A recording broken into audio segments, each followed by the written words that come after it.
Welcome back study with Bihari Babu में आपका स्वागत है। आज हम मूलभूत विशेषताएं का क्वेश्चन आंसर करेंगे। ठीक है, चलिए शुरू करते हैं। बीपीएससी 132 की प्रश्न उत्तर जो यूनिट 4 या करेंगे। ठीक है, चलिए शुरू करते हैं। संविधान सभा की कार्रवाई 6 सितंबर 1946 को शुरू हुई थी एवं संविधान 26 जनवरी 1950 को लागू हुआ था। अधिनियम 1935 के तहत। ठीक है, इतना याद रखना है आपको। चलिए नेक्स्ट। संविधान सभा के अध्यक्ष डॉक्टर राजेंद्र प्रसाद थे। ठीक है, याद रखिएगा। संविधान सभा के प्रमुख सदस्य डॉक्टर भीमराव अम्बेडकर, टीटी कृपलानी, आजाद आलादी कृष्ण स्वामी अय्यर, श्यामा प्रसाद मुखर्जी, जेबी कृपलानी, वल्लभ भाई पटेल और पट्टभीष्यमैया थे। ठीक है, चलिए अगला पॉइंट।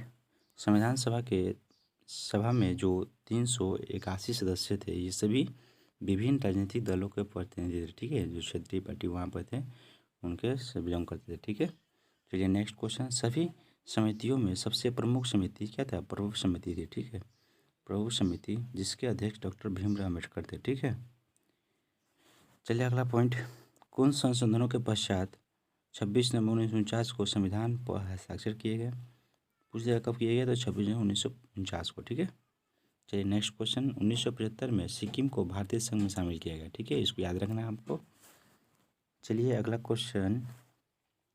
संविधान के अधिकार को मूल अधिकार से हटाकर कानून अधिकार बना दिया गया कब? तो 44वें संशोधन के बाद। ठीक है, चलिए अगला पॉइंट। मूल अधिकारों को संविधान के भाग 3 में रखा गया है। ठीक है, मूल अधिकारों को भाग 3 में रखा गया है।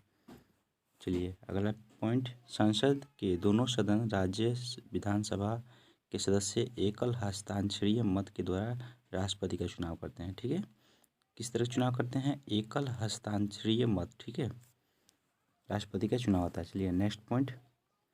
अनुच्छेद 20 और 21 में किस तरह के अधिकारों की बात की गई है? क्या अधिकार प्रतिबंधित है अथवा अस्थायी रूप से निलंबित हो सकती है? ठीक है, तो इसको उत्तर देखते हैं। अनुच्छेद 20 के अधीन संविधान में अपराध के दोषी व्यक्तियों को अधिकारों की सुरक्षा का ख्याल रखा गया है। ठीक है, और अनुच्छेद 21 में व्यक्ति के जीवन एवं व्यक्ति की स्वतंत्रता की गारंटी देता है। यह अस्थायी रूप से प्रतिबंधित हो सकता है। ठीक है, जरूरत पड़े तो उसको प्रतिबंध किया जा सकता है, हमने बताया था पिछले पार्ट्स में। चलिए नेक्स्ट। संविधान के भाग 18 में अनुच्छेद 352 से 360 तक आपातकाल के प्रावधान थे। ठीक है, कितने आपातकाल के प्रावधान थे? चलिए अगला देखते हैं। 352 में युद्ध, जो 352 अनुच्छेद है उसमें युद्ध या बाहरी आक्रमण की स्थिति में आपातकाल की घोषणा हुई थी। ठीक है, आपको बताया था पिछले क्लासरूम में। चलिए नेक्स्ट। 356 अनुच्छेद के राज्य में संवैधानिक संकट की स्थिति, इमरजेंसी संवैधानिक आपातकाल की घोषणा किया जा सकता है। ठीक है, इतना रहा। और चलिए आगे देखते हैं और भी पॉइंट। अनुच्छेद में 356 के अंतर्गत राज्यों की में राष्ट्रपति शासन लगाया जाता है। ठीक है, कितना अनुच्छेद? 356 के अंतर्गत आर्टिकल 356 के अनुसार क्या राज्यों में राष्ट्रपति शासन लगाया जाता है? जैसे कि लगाया गया था केरल में 1959 में, और उसके बाद 1977 में और 1979 में, और वहाँ 1984 में राष्ट्रपति शासन लगाए गए थे। ठीक है, इसको ध्यान में रखिएगा आप। वित्तीय आपातकाल क्या है उसको देखते हैं। राष्ट्रपति जो नहीं लगाते हैं, वित्तीय आपातकाल देखते हैं। संविधान के अनुच्छेद 360 के अंतर्गत वित्तीय आपातकाल की घोषणा की जाती है। किसने? आर्टिकल 360 के अंतर्गत। ठीक है, 1979 में संविधान को 44वें संशोधन के द्वारा यह बदलाव किया गया था। इसकी घोषणा के लिए लोकसभा एवं राज्यसभा से पारित किया जाना चाहिए। ठीक है, इसके लिए बदलाव के लिए लोकसभा राज्यसभा से पारित करना चाहिए, पास होना चाहिए। ठीक है, यह घोषणा के 2 महीनों के अंदर ही पारित किया जाना आवश्यक है। राज्यपाल मुख्य तौर पर केंद्र सरकार द्वारा मनोनीत किए जाते हैं। ठीक है, इसको पॉइंट है। अनुच्छेद 368 के सांसदों द्वारा संविधान कर सकती है। इसके बाद राष्ट्रपति सहमति ली जाती है। ठीक है, 368 में सांसदों द्वारा संविधान कर सकती है। ठीक है, राष्ट्रपति सहमति अगर हो तब। ठीक है, चलिए नेक्स्ट क्वेश्चन। भारत के संविधान में संशोधन के लिए सांसद की शक्ति के परीक्षण कीजिए। ठीक है, क्वेश्चन है, आंसर देते हैं।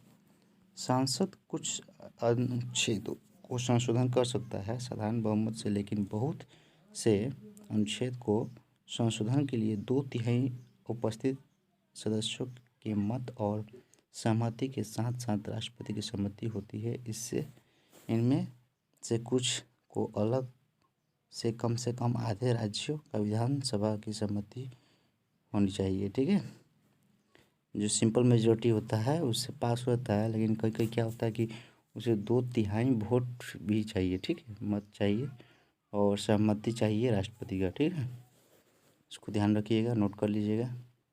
चलिए नेक्स्ट क्वेश्चन। क्या भारतीय संसद संविधान के मूल संरचना का संशोधन कर सकता है? क्या भारतीय जो सांसद है संविधान के मूल संरचना का संशोधन कर सकता है? देखते हैं, नहीं, क्योंकि सांसद संविधान को सर्वोपरि नहीं है। ठीक है, सांसद जो है संविधान से सर्वोपरि नहीं है, संविधान सबसे बड़ा है। ठीक है, सांसद संविधान के मूलभूत विशेषताओं को संशोधन या बदला नहीं जा सकता। ठीक है, चलिए इतना ही क्वेश्चन था, इसको याद कर लीजिएगा, नोट कर लीजिएगा। ठीक है, कल से अगला मौलिक अधिकार को लेकर चलेंगे, फिर उसका क्वेश्चन करेंगे ऐसे टेस्ट बाय। ठीक है, चलिए आज के लिए इतना ही, धन्यवाद, जय हिंद।